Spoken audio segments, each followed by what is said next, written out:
एक बड़ा मामला लगातार आप देख ही रहे हैं, तिरंगा मुहिम। सियासत हो रही है इस पूरी मुहिम पर। पहली बार तिरंगा सियासत का शिकार हो रहा है और तिरंगा मुहिम पर सरकार और अपोजिशन के बीच तकरार बढ़ती जा रही है। और बीजेपी के घर घर तिरंगा मुहिम पर राहुल गांधी ने हमला बोला है। राहुल ने ट्वीट कर आरएसएस और बीजेपी पर निशाना साधा। राहुल गांधी ने बीजेपी को मुल्क मुखालिफ बताया। राहुल गांधी ने कहा कि बीजेपी तिरंगे के नाम पर महज सियासत कर रही है। इस बीच एमआईएम चीफ असदुद्दीन ओवैसी ने भी सरकार की नीयत पर सवाल उठाए हैं। एमआईएम सदर ओवैसी ने कहा कि मुल्क के वजीर आजम मोदी ये तय करें कि मुल्क का झंडा तिरंगा है या जाफरानी। जिन लोगों ने मुल्क की आजादी में हिस्सा नहीं लिया, उन्हें अपनी वफादारी दिखाने का शौक हो रहा है। तो इस तरह की बातें ट्विटर के जरिए लगातार चल रही हैं जब से सरकार ने यह ऐलान किया कि अमृत महोत्सव 75 साल जो है हिंदुस्तान की आजादी के एक बड़ा जश्न इस पर मनाया जाए और तिरंगा मुहिम के तहत इस पूरी मुहिम को आगे बढ़ाया जा रहा है। लेकिन अब इस पर लगातार सियासत हो रही है।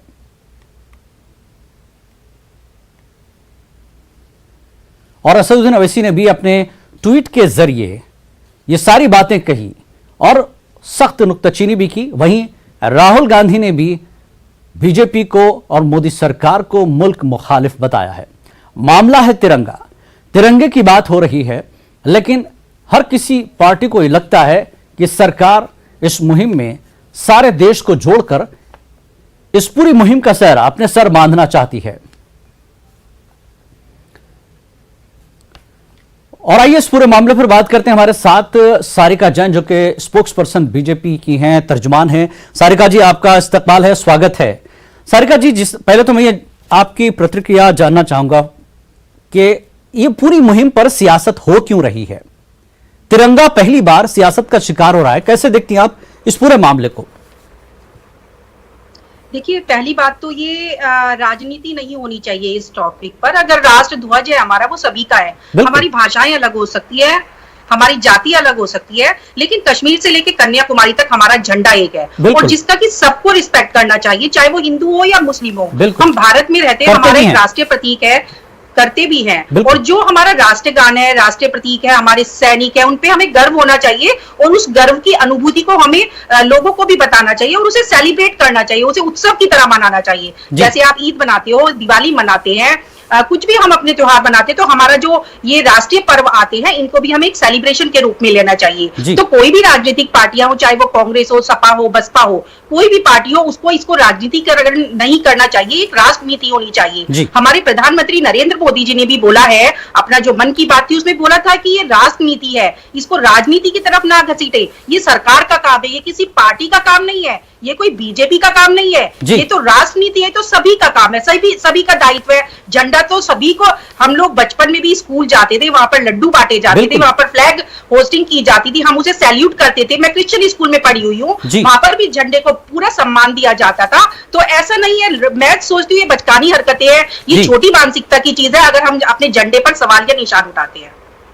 जी बिल्कुल बिल्कुल। नेहा चौहान कांग्रेस की तरफ से हमारी पास जुड़ गई हैं। नेहा चौहान जी, आपका भी स्वागत है। नेहा, हम जानना चाहेंगे कि तिरंगा सियासत का शिकार क्यों हो रहा है? बात अमृत महोत्सव की है, क्या सरकार ने कहा सरकार हमारी नहीं है, मोदी जी की बात क्यों सुने, ऐसा कुछ हो रहा है क्या? यही है सारी चीजें?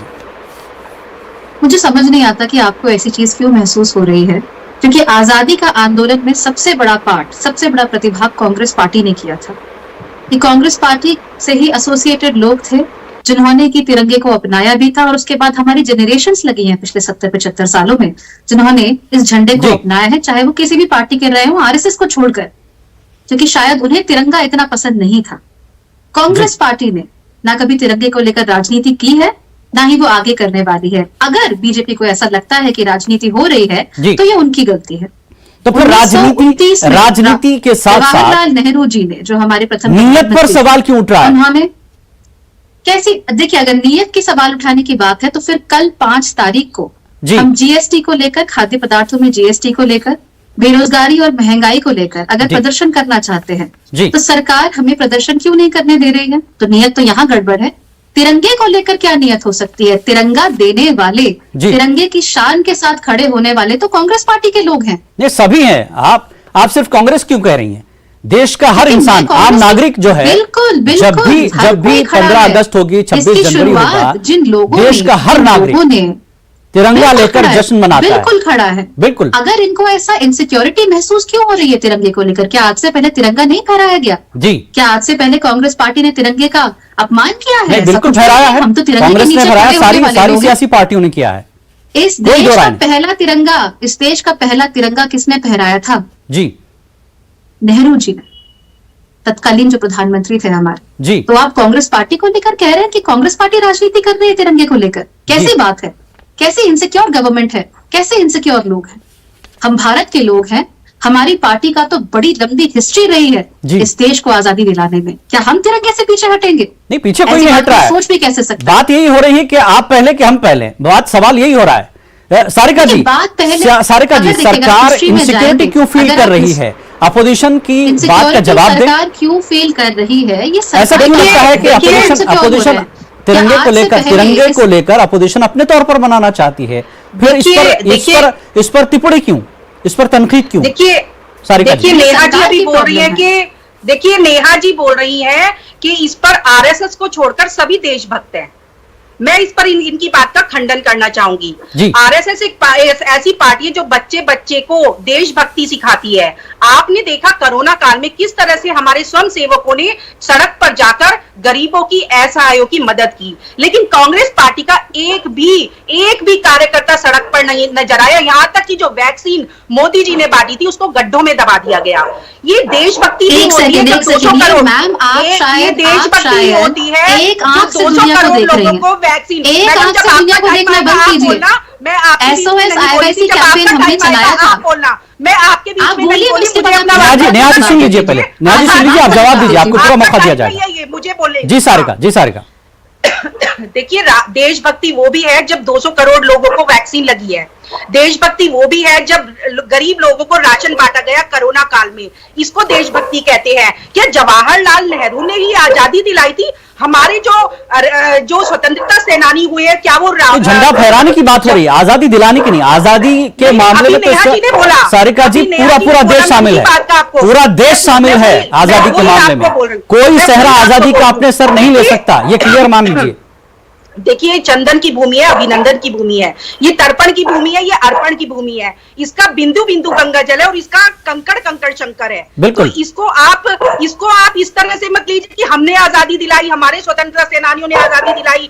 ये तो आपके मन में देशभक्ति की भावना होनी चाहिए। अगर हमारा सैनिक बॉर्डर पे खड़ा है तो वो सिर्फ अपने झंडे के सम्मान के लिए खड़ा है। अगर हमारा किसान खेतों में काम कर रहा है तो वो अपने जो देशवासी है उनका पेट भरने के लिए, अपने झंडे का नाम ऊंचा करने के लिए काम कर रहा है। अगर हमारा खिलाड़ी विदेश जाता है तो वो अपने झंडे का फक्र से नाम ऊंचा करके आता है, तो उसे गर्व की अनुभूति होती है। तो इसमें ये कांग्रेस पार्टी इतनी संकीर्ण मानसिकता, सवाल यही है सारिका जी, सवाल अपोजिशन का यही है कि अब तिरंगा को ऐसे पेश किया जा रहा है कि पहली बार हम तिरंगा देख रहे हैं।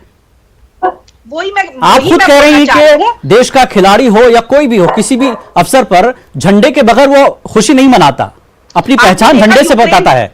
यूक्रेन का युद्ध हुआ, किस तरह से झंडे का सहारा लेकर आपके मीडिया ने भी दिखाया इस चीज को कि झंडे का सहारा लेकर वो लोग बचकर आए हैं। क्या 2014 से पहले इस तरह का हमारे यहाँ होता था कि झंडे का नाम लेकर ही आपको बाहर निकाल दिया जाता था, सेफ साइड हो जाते थे आप? लेकिन नहीं, जब से मोदी जी की सरकार आई है, सबका साथ सबका विकास, तब से ही हमारे देश का नाम पूरे वर्ल्ड में चमका है। जहां भी मोदी जी जाते हैं हमारा देश का नाम रोशन करके आते हैं। पहले हमारी जब देश के लोग बाहर जाते थे तो उनको, मोदी जी से पहले झंडे की अहमियत नहीं थी दूसरे देशों में।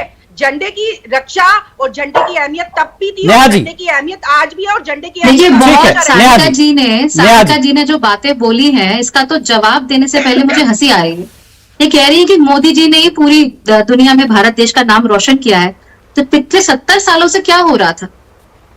जब यहाँ के प्रतिनिधि जाते थे तो वहां पर क्यों यूएस के प्रेसिडेंट अपना छाता लेकर खड़े हो जाते थे?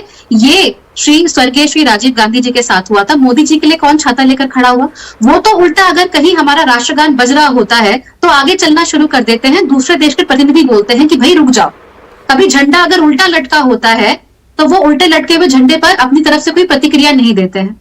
यहाँ तक कि फ्लैग पर लिख देते हैं जो कि फ्लैग कोड के अगेंस्ट है। तो आप कैसी बातें कर रही हैं? 2014 से पहले भी इस देश ने तरक्की की है, और तरक्की इसलिए की है क्योंकि इस देश के हर नागरिक ने उसमें अपना साथ निभाया है, उसमें अपनी तरफ से योगदान दिया है। आप ये कैसे कह सकते हैं कि 2014 में मोदी जी के आने से बाद से ही भारत का डंका बज रहा है विश्व में? ये तो बड़ी गलत बात है। यानी उससे पहले जितने भी खिलाड़ी आए थे, सचिन तेंदुलकर जी 2014 के बाद के नहीं है मैडम, पहले के हैं। लता मंगेशकर जी 2014 के बाद की नहीं है, पहले की है। यानी हर वो व्यक्ति जिसने भारत देश का नाम ऊंचा किया है किसी भी स्तर पर, क्या वो इस समय उसकी कोई वैल्यू नहीं रह जाती है? सिर्फ मोदी जी आएंगे तभी सब कुछ होगा? मोदी जी तो तिरंगे से अपना मुंह पोंछते हुए भी दिखते हैं।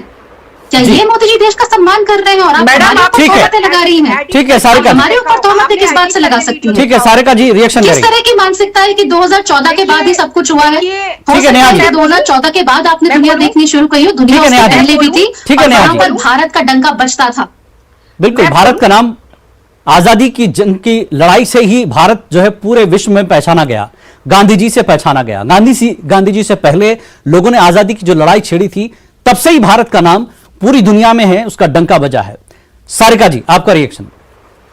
क्या 14 के बाद ही भारत पहचाना गया? ये है कि एक असली गांधी जी थे और आज एक नकली गांधी जी जो बेल पर छूटे हुए हैं, और आज उनको अगर ईडी अरेस्ट करती है तो वो सवाल जवाब के आंसर नहीं देते हैं। आज वो कहते हैं अगर आपको ईडी को आना है तो आप हमारे घर पर आइए, हम आपको वहीं पर अपना स्टेटमेंट देंगे। या कानून में आपसे नेहा जी बैठी है, क्या मैं पूछना चाहती हूँ, क्या जो हमारी संवैधानिक एजेंसियां उन पर भी आप सवाल उठाएंगे? आप झंडे पर भी सवाल उठा रहे हैं, आप हमारी संवैधानिक एजेंसियों पर भी सवाल उठा रहे हैं। अगर ईडी अपने कुछ क्वेश्चंस के आंसर पूछना चाहती है, यदि हमारा देश अपने क्वेश्चंस के कुछ आंसर पूछना चाहता है, तो जो कांग्रेस की राष्ट्रीय अध्यक्षा है या जो राहुल गांधी जी है, वो सामने आकर क्यों जवाब नहीं देते? क्यों पीछे छुड़ाते हुए भागते रहते हैं?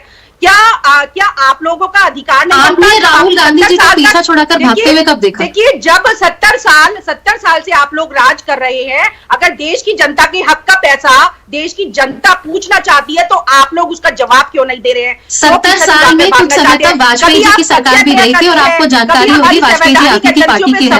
ये वही व्यक्ति है जिन्होंने पुरानी पेंशन योजना को खत्म कर दिया था, पुरानी पेंशन योजना को खत्म कर दिया। जहां तक आप ईडी की बात कर रही है, ईडी की तरफ तो पूरा सम्मान हुआ है। राहुल गांधी जी लगातार 5 दिन गए हैं। सोनिया गांधी जी को कोरोना था, उनकी तबीयत खराब थी, उन्होंने समय मांगा। जब उनकी तबीयत थोड़ी सी ठीक हुई उसके बाद वो ईडी के समक्ष पेश भी हुई। वहां मामला चल रहा है, ईडी का मामला चल रहा है, ईडी अपनी कार्रवाई कर रही है। राहुल भी गए, सोनिया गांधी भी गई, पूछताछ हो रही है, आज सील भी किया गया ऑफिस, ये सारी कार्रवाई हो रही है। मसला यही है कि एक दूसरे को इस तरह की चीजों से निशाना बनाकर मसला देशभक्ति पर भी शक हो रहा है, एक दूसरे की देशभक्ति पर शक क्यों? और मामला तिरंगे को, ठीक है तिरंगा आप अपने हिसाब से मनाइए, तिरंगा आप अपने हिसाब से लहराइए, आप भी जश्न मनाइए, आप भी जश्न मनाइए, हो गया किस्सा खत्म।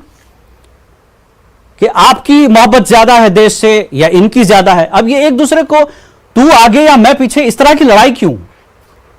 देश पर इसका क्या मैसेज जाएगा, देशवासियों पर क्या मैसेज जाएगा इसका? बहुत सीधी सी बात है, आज तक तिरंगे को लेकर कोई राजनीति नहीं हुई है। सारिका जी, हाँ मैं बोलना चाहूंगी, देखिए तिरंगा सबका है, इस पे कोई राजनीति नहीं होनी चाहिए, इसके लिए सम्मान व्यक्त करना चाहिए। ये जरूरत बोलने की क्या थी? अमृत महोत्सव आपने कह दिया, जश्न मनाएंगे, अमृत महोत्सव हमने कह दिया, लेकिन हर घर तिरंगा नहीं आया, हर कोई लगाएगा, बड़ा जश्न है। बिल्कुल, अपोजिशन यही तो कह रही है कि आप तिरंगा के बारे में अब क्यों देश को बता रहे हैं? तिरंगा के बारे में तो पूरे देश को पता है। हमारा अमृत महोत्सव का 75वां साल है ये, बिल्कुल, और इसको बड़े धूमधाम से जश्न के साथ घर घर पर तिरंगा लहराना चाहिए। आज से पहले कभी ऐसा इवेंट नहीं हुआ जिस तरह से मोदी जी सबके दिलों में देशभक्ति की भावना जगा रहे हैं, उस तरह से ये पहले कभी इवेंट नहीं हुआ। और ये इवेंट में मैं तो कहती हूँ नेहा जी को पार्टिसिपेट करना चाहिए, इनके सारे प्रवक्ताओं को पार्टिसिपेट करना चाहिए और खुल के आगे आना चाहिए कि मोदी जी ने बहुत अच्छी पहल की है, ये सरकार का काम है, ये कोई बीजेपी का काम नहीं है। ठीक है नेहा जी, इसको आप मोदी जी की तरफ जो है उसको महदूद कर रहे हैं, मोदी जी आप इसको देश के लिए देखें, सरकार का मैसेज समझकर अगर आप आगे बढ़ते हैं तो इसमें कोई मसला ही नहीं है। देखिए आप तो ऐसे कह रहे हैं जैसे हमने आज तक तिरंगा कभी झंडा तो आपने फहराया, देखिए आपने कई लीडरों ने हमेशा नेहरू जी की तस्वीर लगाई है झंडे के साथ, ठीक है अच्छी बात है, लगाइए। नेहरू जी की तस्वीर के साथ साथ हम लोग भी झंडा लगाते हैं। और उनको शायद याद नहीं होगा, इनको लगता है कि सारी चीजें 2014 से पहले ही हुई हैं, उसके बाद ही हुई है, सॉरी। लेकिन इनको शायद मालूम नहीं होगा कि नवीन जिंदल जी तो तत्कालीन उस समय पर कांग्रेस के एक पार्लियामेंटेरियन थे, उन्होंने सारे नागरिकों को लगभग एक ये हक दिलवाया था कि वो अपने घरों में झंडा फहरा सके फ्लैग पोल के अधिनियम के तहत, कि सुबह से लेकर शाम तक, सनराइज से सनसेट तक लोग अपने घरों में झंडा फहरा सकते हैं। तो ये बात तो कितने सालों पहले हो चुकी है। और उससे पहले भी मैम आप भी स्कूल गई हैं, मैं भी स्कूल गई हूँ, कॉलेज गए हैं, हम अपने अपने जगहों पर जाकर काम करते हैं, अपने घरों में तिरंगा फहराना तो इंडियंस की एक बेसिक बात है। आप सिखा रही हैं हमें कि तिरंगा कैसे फहराया जाता है, आप बता रही हैं हमें कि तिरंगा फहराइए, मोदी जी ने कहा है। हम क्या अब अपने नाम के आगे इंडियन इसलिए लिखते हैं कि मोदी जी ने कहा है, हम इंडियन है, बाय बर्थ इंडियन है, किसी के कहने भर से नहीं होगा ये चीज। हम तिरंगा फहराते हैं, तिरंगे का सम्मान करते हैं, तिरंगे को लेकर यात्रा भी निकाल रहे हैं, क्योंकि आजादी को मिले हुए 75 साल हो गए हैं। हम उसका जश्न मनाना चाहते हैं, अपने तरीके से मनाना चाहते हैं, हमें मनाने दीजिए। बिल्कुल मनाइए, इसमें कोई जा रहा है, लेकिन इस पर सियासत नहीं, सिर्फ इतना है कि तिरंगे को सियासत से दूर रखें। सारिका जी, लास्ट कमेंट आपका, क्या मतलब है? लास्ट कमेंट आपका। मैं यही कहना चाहूंगी, हम फिल्मों में सुनते थे कानून के हाथ लंबे होते हैं, लेकिन अब देख भी रहे हैं दोनों राहुल गांधी जी और सोनिया गांधी जी जमानत पर है, लेकिन हम देख भी रहे हैं किस तरह से कानून के हाथ लंबे हैं। तो इसमें कोई मोदी जी गलत नहीं कर रहे, हमारी जो संवैधानिक एजेंसी है वो गलत नहीं कर रही है। अगर देश के हक का पैसा जनता का है तो जनता को मिलना चाहिए, ठीक है, हक का पैसा कार्रवाई हो रही है, बिल्कुल। सरकार कानून है, कानून अपना काम करेगा। सरकार चाहे किसी की भी हो, चाहे वो ईडी हो, सीबीआई हो, आईटी हो, वो अपना कानून के मुताबिक काम करती है, किसी सरकार पर कोई जो है तनकीद न कर सके। लेकिन मसला यही है कि तिरंगे का मामला है, अमृत महोत्सव का मामला है, अपने अपने अंदाज से मनाइए, देश सबका है, तिरंगा सबका है। सारिका जी, नेहा जी, आप दोनों का बहुत बहुत शुक्रिया इस पूरी डिबेट में शामिल होने के लिए। आदाब। और आगे बढ़ेंगे अगली खबर की तरफ। जम्मू कश्मीर के एलजी मनोज सिन्हा ने कश्मीरी नौजवानों को बंदूक और तशद्दुद का रास्ता तर्क करके मुल्क की तरक्की में किरदार अदा करने की तलकीन की है। अनंतनाग के रानीपुरा इलाके में एक तकरीब से खिताब के दौरान मनोज सिन्हा ने कहा कि कश्मीरी नौजवानों ने हर शोबे में अपनी सलाहियतों की छाप छोड़ दी है, लेकिन चंद अनासिर यहां के नौजवानों को गुमराह करने की कोशिश कर रहे हैं। लेकिन यहां के लोगों को यह बात समझने की जरूरत है कि मंजिलें और भी हैं जिन्हें तय करने की जरूरत है। हमारे युवाओं को, नौजवानों को अनावश्यक गुमराह करने की कोशिश करते हैं। मैं आप सबसे निवेदन करना चाहता हूं, आइए प्रगति के रास्ते पर जम्मू कश्मीर को हम ले चलें। पूरे देश में जिस तरह का बदलाव हो रहा है, जम्मू कश्मीर के युवा भी, जम्मू कश्मीर के लोग भी उस बदलाव के भागीदार बने। मित्रों, कई स्टार्टअप में यहाँ के नौजवानों ने अद्भुत काम किया, हम परफॉर्मर श्रेणी में आ गए। क्या जरूरत थी आज बंदूक उठाने की? आइए इन क्षेत्रों में हम अपने बच्चों को, बच्चियों को आगे बढ़ाने। प्रतिभाएं बहुत हैं हमारे पास। जम्मू कश्मीर जैसी प्रतिभा मैं समझता हूं देश के किसी हिस्से में नहीं।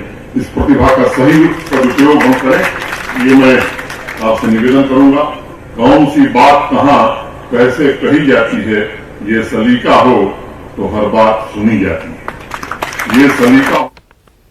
और आइए इस पूरे मामले पर बात करते हैं। हमारे नुमाइंदे मुदस्सिर कादरी जो कि खुसूसी नुमाइंदा हमारे साथ जुड़ चुके हैं। मुदस्सिर, जिस तरह से एलजी ने आज एक अच्छा पैगाम दिया है कश्मीर के नौजवानों को कि उन्हें सियासत में हिस्सा लेना चाहिए, कश्मीर की तरक्की में हिस्सा लेना चाहिए, अब वक्त आ गया है एक नए कश्मीर को बनाने का, इस पैगाम को कैसे देखा जा रहा है सियासी हलकों में और नौजवानों का रिएक्शन आपको क्या कुछ देखने को मिला है?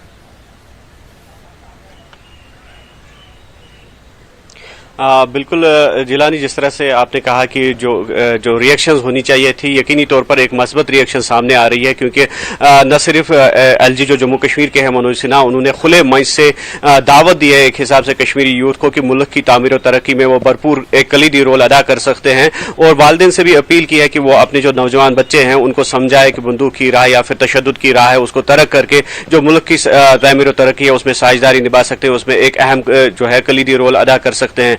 और दूसरा, जिस तरह से एलजी मनोज सिन्हा ने कहा कि जो बंदूक उठाने की क्या जरूरत थी, तो कहीं ना कहीं उनका ये वाज़े इशारा था कि जो माजी की सरकारें यहाँ गुजरी है तो कहीं ना कहीं नाक़िस पॉलिसियां जो थी उनकी, तो वो कहीं ना कहीं एक गैप पैदा किया है उन्होंने, जिसको ब्रिज करने की जरूरत थी। और आज वो गैप ब्रिज हो गया है। हालांकि उन्होंने जो अपने खिताब में दफा 370 का नाम नहीं लिया, लेकिन ये जरूर कहा कि दफा 370 जो कि साल 2019 में जो है उसको एब्रोगेट किया गया था। तो 2019 के बाद जिस तरह से जम्मू कश्मीर को तरक्की की राह पर गामजन किया गया है, उनका जिक्र उन्होंने अपने तकरीर में किया, उन प्रोग्रामों का, उन फलाही प्रोग्रामों का, और भरपूर एक दावत दी जो कश्मीरी यूथ है उनको दावत दी कि आप आ जाइए, मेन स्ट्रीम में आ जाइए। जो भटके हुए यूथ है जिन्होंने अब भी जो बंदूक थामे हुए हैं या जिनको गुमराह किया जा रहा है, उनसे भरपूर अपील की गई है कि वो तशद्दुद की राह तरक करके बंदूक का सहारा जो है वो ना ले और कागज और कलम हाथ में लेकर जो देश की मुल्क की तामीर और तरक्की है उसमें हिस्सा ले।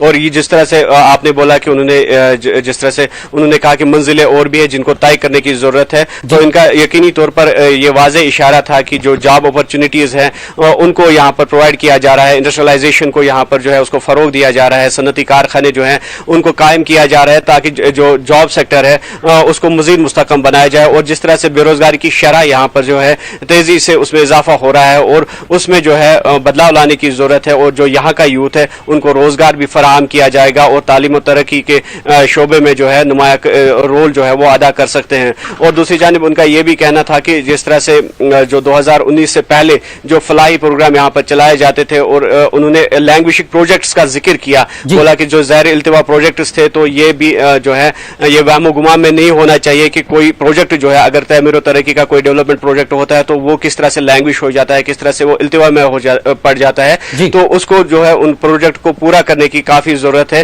ताकि यहाँ का यूथ जो है उनका एतमाद जो है उसको बहाल किया जाए। मुदस्सिर, एक चीज ये है, गन कल्चर से अब तक जो कुछ हासिल हुआ है वो सबके सामने है। गन उठाने वाले कहां पहुंच गए, 370 खत्म हो गया, 35 खत्म हो गया, कश्मीर एक नई राह पर चल पड़ा है। आज तक गन उठाने वालों को कोई फायदा नहीं हुआ। यह सीधे सीधे तौर पर एलजी का इशारा था कि अब आपको कश्मीर में जो है आम धारे में शामिल होकर सियासी तौर पर हिस्सा लेकर कश्मीर की तरक्की में ताउन करने की जरूरत है। और गन ने कभी किसी को तरक्की नहीं दी सिवाय मौत के। मुदस्सिर, बिल्कुल जिलानी, जिस तरह से न सिर्फ इतना उन्होंने इशारा दिया बल्कि ये भी कहा गया खुले मंच से, खुले स्टेज से एलजी ने कहा कि जो कश्मीरी यूथ है उन्होंने अपना जो है कलीदी रोल या अपनी सलाहियतों का मुजाहरा जिंदगी के हर शोबे में किया है। न सिर्फ मुल्की सतह बल्कि आलमी सतह पर उन्होंने ये जिक्र किया कि आलमी सतह पर भी जो कश्मीरी यूथ है उन्होंने अपना जो है भरपूर लोहा मनवाया है। और यकीनी तौर पर यहाँ का जो पोटेंशियल है, जो यूथ में पोटेंशियल पाया जा रहा है, जिस तरह से जरखेज ये मिट्टी, वो भी उन्होंने जिक्र किया कि ये मिट्टी काफी जरखेज है और जरूरत ये इस बात की है कि सही ट्रैक अगर दिखाया जाए यहाँ के यूथ को तो वो यकीनी तौर पर एक जो है मिसाल कायम कर सकते हैं, जिस तरह से माजी में भी देखा गया है। उन्होंने जिक्र किया कि जिस तरह से मेडिकल साइंस का शोबा हो या फिर जिंदगी के और शोबे हैं, डॉक्टरी का शोबा, मेडिकल साइंस का शोबा या फिर खेल का मैदान हो, तो यहाँ के यूथ ने जो है काफी अहम रोल निभाया, हमेशा अपनी सलाहियतों का लोहा मनवाया, न सिर्फ मुल्की बल्कि आलमी सतह पर भी। और उन्होंने ये कहा कि वालिदैन से खास तौर पर उन्होंने अपील की कि जो उनके नौजवान हैं, जो उनके बच्चे हैं, उनको प्रॉपर काउंसलिंग की जाए, प्रॉपर मुनासिब तौर पर उनको इस तरफ रागिब किया जाए कि वो भी एक हिस्सा है मुल्क का और वो भी मुल्क के तामीर और तरक्की में एक अहम किरदार अदा कर सकते हैं। एक चीज तकरीर में एक अल्फाज उन्होंने इस्तेमाल किया, एलजी ने कहा कि बात सलीके से कब कहां कैसी रखी जाए तो सुनी भी जाएगी। क्या मतलब इसका निकाला जा रहा है? बिल्कुल, इसका सीधे तौर पर यह मतलब है कि अगर कहीं पर शिकवे शिकायतें हैं, जिस तरह से माजी में भी एक कॉन्फिडेंस बिल्डिंग मेजर्स अपनाने की बात कही थी सरकारों ने, लेकिन कहीं ना कहीं उसमें कमी रही जमीनी सतह पर जब अमलाने की बात होती है, तो आज एलजी ने सीधे तौर पर फिर ऐलान किया कि अगर कहीं पर कोई शिकवे है, शिकायतें हैं या कहीं पर कोई कमी रह गई है तो उसमें जो है टेबल पे आ सकते हैं और टेबल पे बात की जा सकती है और वो कोई मसला नहीं है जिसका हल नहीं हो सकता है और तमाम जो मसाइल है वो हल तलब है। इसलिए उन्होंने खुले तौर पर एक हिसाब से दावत दी है यहाँ के यूथ को कि अगर कहीं पर कोई प्रॉब्लम आती है, कहीं पर कोई मसला दरपेश है, तो वो खुले दिल से, खुले जहन से जो है सामने आ जाए, टेबल पे आ जाए और बातचीत का दरवाजा उनके लिए हमेशा खुला है और बातचीत के जरिए ही जो है तमाम मसाइल है उनका हल निकाला। आज बहुत अहम बातें की है आज एलजी ने, बहुत बहुत शुक्रिया मुदस्सिर इस पूरी बातचीत के लिए। तो नाज़रीन, एलजी ने आज बहुत अच्छा पैगाम दिया है कश्मीर के नौजवानों को, कश्मीर की तरक्की में शामिल हो जाएं और खुद की तरक्की, देश की तरक्की और कश्मीर की तरक्की में अपना रोल अदा करें। तो नाज़रीन, न्यूज़ एट 5 में आज फिलहाल इतना ही। आदाब।